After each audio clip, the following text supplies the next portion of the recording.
Welcome to Qualified Wrestler. Today on this Wrestling Revisited commentary, we're diving into the underappreciation of Sanada, so stay tuned.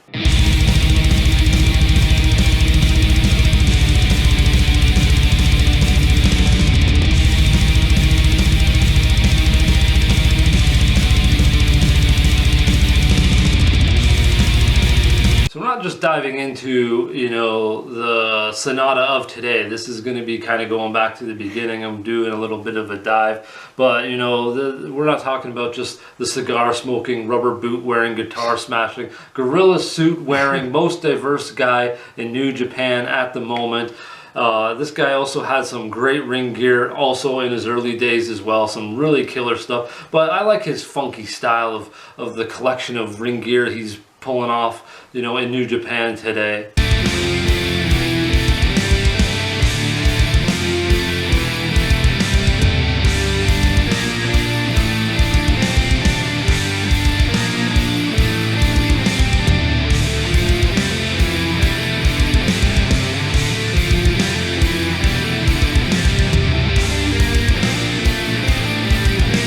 I think the underappreciation comes from the high expectations when upon Sanada's arrival into New Japan, when he joined LIJ and beat Okada. Okada was the man at the time, so Sanada coming in, beating him, having that surprise arrival, joining Naito and LIJ really shot him up there, and there was high expectations. And I understand that version of Sanada was wicked, so we're comparing modern Sanada to that one. Back then, he had such a great mix of athleticism, power, aerial, and technical abilities. His repertoire of moves was awesome too, as we'll see here.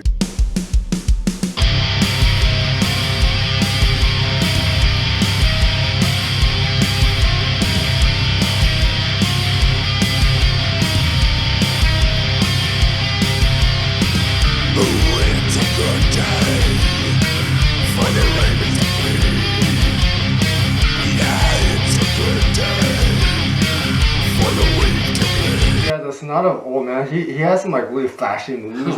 You see him go toe to toe with all the best medical guys, doing submissions, wrestling moves for moves. And as you mentioned, his swag is off the charts. I really love it. No matter which Sanada we see, he's always have cool drip or whatever. Cool drip, huh? I remember he had the cool mask. Yeah. And it kind of reminded me of he's part of some mountain tribes out there. He's taking it off. He got the beard and the blonde hair. He's man, this guy's wild, man. Yeah, he definitely had a unique presence and quite a good look when it came to the aesthetic, and then how he looked even underneath. It was blonde and everything, but he still had a style too. Like you said, he had this a swag, some drip or whatever that means. But I think sometimes we elevate someone to certain status, and then anything below that status, the casuals say is garbage. But I feel that's what makes an athletic competitor special. The rare ones that somehow can stay elite for an extended period of time. They're not all going to be like Okada or Omega and have these long runs. That's what made Jerry Rice and Barry Sanders and Peyton Manning, all these athletes. That's what separates them, because they can do it for an extended period of time. So, Sanada, not being able to be that Sanada that he was at that time, I don't think it's really a knock on him. It's hard in wrestling, especially to stay fresh, and I think he kind of got lost in the mix there for a little bit. And I think also with wrestling, it's not how it works. You're not usually at the top. It's usually a rotation, right? Oh, yeah. So he's able to stay in the rotation and still stay relevant, while other people is they want to always fight that top spot where he'll do the team kind of thing, take a bullet for the team, yeah, and then he'll do some tag teams or whatever, and then he'll shoot back up there kind of thing, right? Yeah, he definitely has floated or had that mix of highs and lows quite a few different times. And another thing is he had a serious side, but I felt that he also had a good mix to his personality with some humor in there, his pec flex offs of Taichi that they were doing quite a bit back and forth for about a year maybe or so, and then he got over fairly well, with Taichi and their sort of rivalry, even though it wasn't terribly intense, but I think he got over fairly well, and then was pushed on to win the New Japan Cup in 2023. Then he goes on to win the New Japan title. and follows that up with a great title defense against the then returning Yota Tsuji. I thought that was his best title defense in his title run there. But we were just talking about like the ebbs and flows of wrestling. Well, you know, he comes in, faces Okada, kind of comes down in LAJ, and then shoots back up and wins the New Japan Cup, changes his whole identity, you know, and then wins the New Japan title. So you see this fluctuation. Just because he's come down again, you know, doesn't mean he can't go up. But I you know, I don't mind that he's reinventing himself, and that a wrestler does have these fluctuations. Kind of makes them, you know, unique in a way. Yeah, I think it makes it interesting. As you mentioned, I love his sense of comedy style. When he comes out with like these big red rubber boots or whatever, it's just like, I think it's hilarious. I'm like, what the hell? And then if somebody's always the same style, you get boring, right? Yeah. So if you look at like the Sanada of old versus Sanada of now, they're like completely different, you know? Sanada, you know, he used to go toe to toe. He's like doing move for move, you know, technical. Now he's like going like slow as molasses, you know, taking a sweet ass time, you know, like beating people very slowly, like very easy, like very like the styles like completely changed, you know, makes them more interesting in no sense, you know. Yeah, and it's kind of like, you know, Okada and Tanahashi. Those guys spent so much, especially Tanahashi, so much of their career being exactly the same. Yeah. You know, it doesn't like you cannot like the version of Sanada right now, but I think, you know, I like him and I appreciate like all these different versions of Sanada. I've found kind of like the nice details and things about his character through all these versions of him.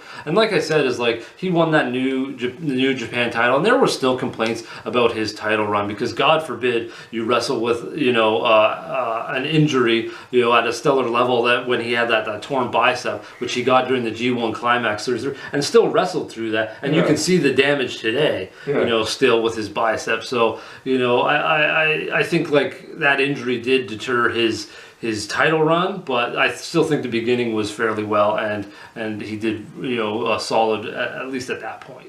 Now I can understand the complaints, you know, because like, you know, he's had his ups and downs, and I'm sure fans of his like, oh, they really wanted him to stay a certain way. So I could kind of understand like that, especially in Sanada's limbo after losing the title. He kind of didn't really have a direction for a bit. You know, he lost some momentum, and betraying of just 5 guys for the War Dogs, I think didn't seem to make a lot of sense to people at the time. Like even we didn't really understand the fit that much, but I believe those were the seeds planted for the House of Torture Bullet Club War Dogs rivalry. And given time, he was able to have that like you know, the magic return a little bit with joining his old stablemate Evil, because I feel like this has actually been, you know, a better version of that sort of limbo and then into the War Dogs. I'm liking this, you know, like you said, this character, slow as molasses wrestler, coming out in rubber boots, killing people with bag shots and, you know, guitar smashes and things like that. I find this version like a funny version of Sanada.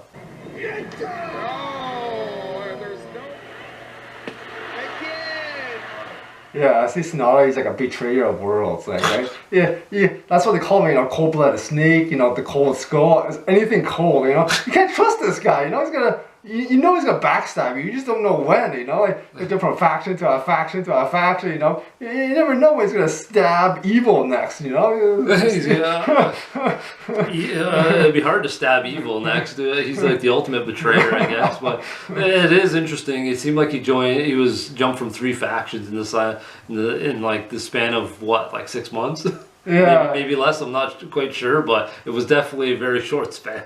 But I see him like a flashy sloth now, where he's like, you know, his entrances are like crazy and super creative. Like the other day we saw him come out. There's like 2 Sanadas, you know, like one Sanada comes out, and another Sanada come out, and they got big shoulder pads with then speakers.